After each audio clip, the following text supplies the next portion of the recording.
नमस्कार, मैं राजीव झा और आप देख रहे हैं उत्तर बंगाल एवं सिक्किम का number 1 and leading news channel SK live. आपका समय आपकी खबर। चलिए बढ़ते हैं सबसे पहले आज की प्रमुख हेडलाइंस की तरफ। दार्जिलिंग जिला प्रशासन द्वारा शुरू किए गए चुनावी ऐप पर मिल रही हैं शिकायतें। गोरामुमो श्रमिक संगठन अध्यक्ष जेबी तामांग को गिरफ्तार कर सिलीगुड़ी अदालत में किया पेश। 3 अप्रैल को बंगाल के ब्रिगेड में होगी प्रधानमंत्री नरेंद्र मोदी की विशाल जनसभा। वामफ्रंट उम्मीदवार समन पाठक ने सिलीगुड़ी में किया चुनाव प्रचार। राज्य के पर्यटन मंत्री गौतम देव ने सिलीगुड़ी के गुरुद्वारे व चर्च में जाकर की प्रार्थना। अब बढ़ते हैं प्रमुख खबरों की तरफ विस्तार से। दार्जिलिंग जिले से 10 मार्च से लेकर अब तक दार्जिलिंग जिला शासक विभाग को मिली 28 शिकायतें। जयश्री दासगुप्ता ने दी इसकी जानकारी।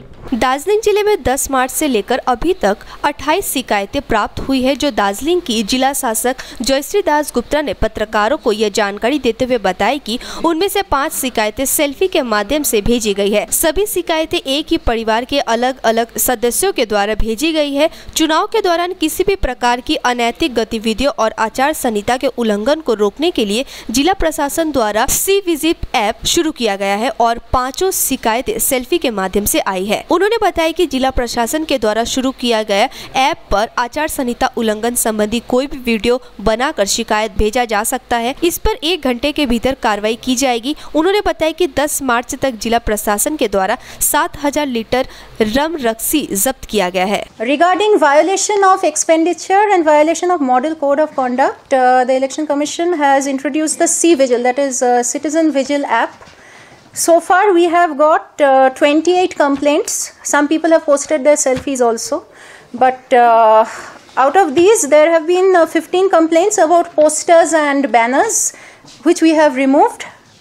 We have 180 field units which will respond, because the essence of C-Vigil is that in case there is any inducement to vote based on cash or based on liquor, or in case of any model code of conduct violation, our teams have to reach there within 1 hour, because if they reach late then the crime will be over. So for that purpose, so far we have formed 180 field units in different places for quick response, and if necessary we shall increase the quantity later on. रविवार सुबह 2 बजे गोरामुमो श्रमिक संगठन अध्यक्ष जेबी तामांग को police ने गिरफ्तार कर किया सिलीगुड़ी अदालत में पेश। गोरामुमो का ट्रेड यूनियन HPWU के अध्यक्ष जेबी तामांग को शनिवार देर रात करीब 2 बजे पुलिस ने गिरफ्तार कर लिया। पुलिस ने उनके दार्जिलिंग जोड़बंगला स्थित निवास स्थान से गिरफ्तार किया है। रविवार को उनको सिलीगुड़ी अदालत में पेश किया गया। गोरामुमो ने अपने नेता की गिरफ्तारी पर घोर आपत्ति जताई है। गोरामुमो नेता अजय एडवर्ड ने कहा कि बिना किसी कारण की पुलिस ने हमारे श्रमिक नेता को गिरफ्तार किया है, जिसकी हम लोग कठोर शब्दों में निंदा करते हैं। उन्होंने कहा कि षड्यंत्र के तहत ही जेबी तामांग को गिरफ्तार किया गया है। उन्होंने चेतावनी दी है कि अगर गोरामुमो को नहीं छोड़ा जाता तो अन्य केंद्रीय नेता भी अपनी गिरफ्तारी देंगे। पुलिस सूत्रों से मिली जानकारी के अनुसार 7 अगस्त 2018 में नक्सलबाड़ी पुलिस थाने में दर्ज एक मामले में जेबी तामांग को गिरफ्तार किया गया है। 3 अप्रैल को बंगाल के ब्रिगेड में होगी प्रधानमंत्री नरेंद्र मोदी की विशाल जनसभा। भाजपा के अन्य दिग्गज भी करेंगे चुनावी जनसभा को संबोधित। लोकसभा चुनाव को लेकर इस बार पश्चिम बंगाल से भाजपा अधिक से अधिक सीटें जीतने के लिए पूरा जोर लगा रही है। इसी कड़ी में भाजपा ने कुछ विशेष रणनीति भी बनाई है। पहले चरण के चुनाव से पहले ही बंगाल में 3 अप्रैल को नरेंद्र मोदी ब्रिगेड में एक विशाल सभा को संबोधित करेंगे। पार्टी सूत्रों के मुताबिक 11 अप्रैल को होने वाले प्रथम चरण के चुनाव से पहले ही बीजेपी माहौल बनाना चाहती है। इसके अलावा बंगाल में 4 और बड़ी सभाएं होंगी। इसमें केंद्रीय स्तर के कई नेता शामिल रहेंगे। सूत्रों के मुताबिक चुनाव प्रचार में अप्रैल के प्रथम सप्ताह में ही 4 सभाएं होंगी। उन्हीं सभी सभाओं को भाजपा अध्यक्ष अमित शाह संबोधित करेंगे। इस दौरान केंद्र स्तर के कई नेतागण भी उपस्थित रहेंगे। दार्जिलिंग संसदीय क्षेत्र से वामफ्रंट उम्मीदवार समन पाठक को लेकर सिलीगुड़ी नगर निगम के मेयर व विधायक अशोक नारायण भट्टाचार्य ने नगर निगम के 4 व 5 नंबर वार्ड में की पदयात्रा कर चुनाव प्रचार। सिलीगुड़ी संलग्न इख्तियार साल में पेड़ से महिला का लटकता हुआ शव बरामद होने से फैली पूरे इलाके में सनसनी। उत्तर एकटियासाल इलाके में रविवार को एक महिला का फंदे से लटकता शव बरामद होने की घटना से पूरे इलाके में सनसनी फैल गई। पुलिस ने बताया मृतक की शिनाख्त नमिता राय के रूप में की गई है। रविवार सुबह इलाके के लोगों ने महिला का शव उसके घर के आंगन में कटहल के पेड़ से लटकता देख पुलिस को इसकी सूचना दी। खबर मिलते ही भक्तिनगर थाना की पुलिस मौके पर पहुंची तथा शव को अपने कब्जे में लेकर पोस्टमार्टम के लिए उत्तर बंगाल मेडिकल कॉलेज व अस्पताल में भेज दिया। पुलिस घटना की जाँच में जुटी हुई है। वहीं दूसरी और घटना के बाद से परिवार में शोक का माहौल बना हुआ है। उत्तर मालदा लोकसभा सीट से खड़े भाजपा उम्मीदवार खगेन मुर्मू ने शुरू किया चुनाव प्रचार। कहा, देश को आगे ले जाने के लिए नरेंद्र मोदी जैसे नेता की है जरूरत। मालदा के भाजपा उम्मीदवार खगेन मुर्मू शनिवार को दिल्ली से मालदा उतरते ही चुनाव प्रचार में जुट गए। उन्होंने अपने समर्थकों के साथ दीवार लेखन से चुनाव प्रचार का आगाज किया। दोपहर को सियालदह एनजेपी तक चलने वाली कंचनजंगा एक्सप्रेस से मालदा टाउन स्टेशन पर उतरते ही पार्टी समर्थकों ने गर्मजोशी के साथ उनका स्वागत किया। भाजपा के जिला अध्यक्ष संजीत मिश्र समेत पार्टी के अन्य नेताओं व समर्थकों के साथ स्टेशन से पैदल जिला भाजपा कार्यालय पहुंचे। यहाँ उनका भव्य रूप से स्वागत किया गया। इस अवसर पर खगेन मुर्मू ने कहा कि देश के सबसे शक्तिशाली नेता नरेंद्र मोदी है। देश को आगे ले जाने के लिए प्रधानमंत्री नरेंद्र मोदी जैसे नेता की आवश्यकता है। श्री मुर्मू ने कहा कि मालदा में इस बार 2 लोकसभा सीटें ही भाजपा जीतेगी। अलीपुरद्वार संसदीय सीट से खड़े तृणमूल कांग्रेस के उम्मीदवार दशरथ तिर्की ने रविवार को जमकर किया चुनाव प्रचार। तूफानगंज विधानसभा धलपल इलाका से रविवार सुबह को अलीपुरद्वार लोकसभा केंद्र से खड़े तृणमूल कांग्रेस को उम्मीदवार तिर्की ने प्रचार अभियान शुरू किया। बाजार सहित अन्य जगहों और रास्ते में उन्होंने मतदाताओं से अपने पक्ष में वोट करने की अपील की। उन्होंने आश्वासन दिया कि अगर वो विजयी होते हैं तो जनता के साथ किए गए सभी वादों को पूरा करेंगे। फिलहाल समय हो चुका है छोटे से ब्रेक का। हम लौटते हैं इस ब्रेक के बाद। आप कहीं मत जाइए, बने रहिए एसके लाइव के साथ। के तपाई काखी र खुट्टा गन्हाउने समस्याले पीडित हुनुहुन्छ? प्रस्तुत छ फ्रेडोरा, पुरुष र महिलाको निम्ति एउटा 100% आयुर्वेदिक उत्पादन। शरीरको दुर्गन्धबाट सम्पूर्ण मुक्ति अनुभव गर्नुहोस्। फ्रेडोरा, जसलाई ज्वालामुखी पृथ्वीबाट जडीबुट्टी र खनिजहरूद्वारा तयार गरिएको छ।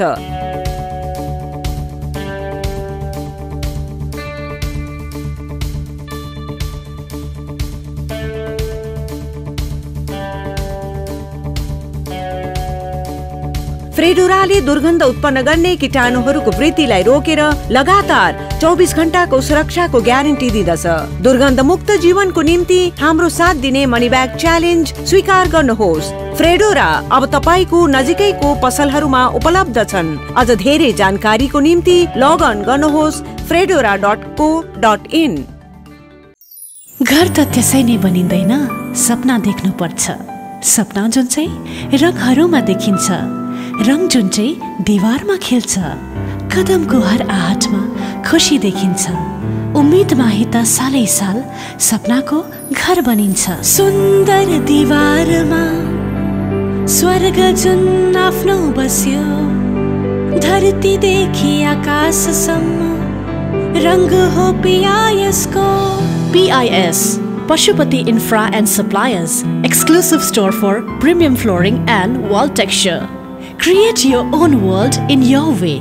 PIS, The Planet Mall, 2nd floor near Cosmos Mall, opposite North City, Sivak Road, Siliguri. For enquiry, call 9733341141.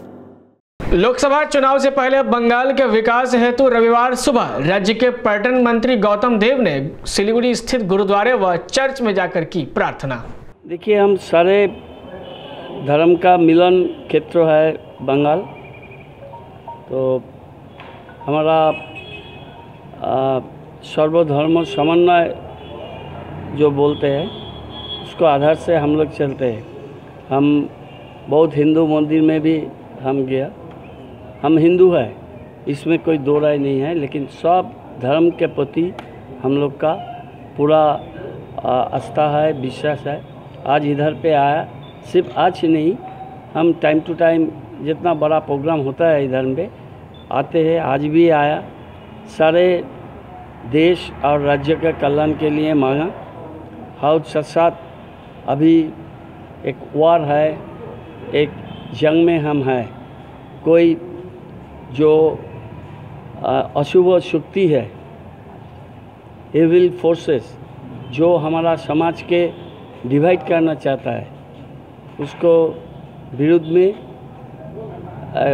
शुभ शक्ति का विजय हो, ये प्रार्थना हम लोग किया। वाइस एडमिरल करमवीर सिंह हुए नौसेना प्रमुख। वरिष्ठता की अनदेखी कर सरकार ने जताया भरोसा। ईस्टर्न नौसेना command chief vice admiral Karambir Singh अगले नौसेना प्रमुख होंगे। 31 मार्च को एडमिरल सुनील लांबा रिटायर हो रहे हैं और सिंह उनका स्थान लेंगे। वाइस एडमिरल सिंह पहले हेलीकॉप्टर पायलट होंगे जो नौसेना प्रमुख की कमान संभालने जा रहे हैं। हालांकि सिंह की नियुक्ति नौसेना प्रमुख के तौर पर वरिष्ठता को दरकिनार कर हो रही है। अंडमान निकोबार के कमांडर चीफ वाइस एडमिरल विमल वर्मा वरिष्ठता क्रम में उनमें 5 माह सीनियर है, लेकिन उन्हें नजरअंदाज कर सरकार ने करमवीर सिंह पर भरोसा दिखाया है। जलपाईगुड़ी लोकसभा केंद्र से वामफ्रंट उम्मीदवार भागीरथ राय ने शुरू की चुनाव प्रचार अभियान। प्रथम उन्होंने जलपाईगुड़ी शहर के रायकतपाड़ा, सेनपाड़ा, हाकिमपाड़ा सहित विभिन्न इलाकों में चुनाव प्रचार किए। इस दौरान उनके पास सीपीएम के जिला सचिव सलील आचार्य सहित पार्टी के अन्य नेतागण मौजूद थे। इसके साथ ही बेड़ूबाड़ी पाड़ा में सभा को संबोधित किया गया। জনগণের খুব ব্যাপক সাড়া পাচ্ছি, যেটা আমাদের উৎসাহিত করছে প্রতি মুহূর্তে। প্রতিপক্ষ আমরা যেটা মনে করি, নির্বাচনে আমরা তো এখানে দাঁড়িয়েছি, জনা 5 বোধহয় প্রার্থী অলরেডি সিলেক্ট হয়েছেন। আমরা আমাদের বিরুদ্ধ মত যারা পোষণ করেন প্রত্যেককেই প্রতিপক্ষ হিসাবে আমরা মনে করি, প্রত্যেককেই আমরা প্রতিপক্ষ হিসাবে মনে করি।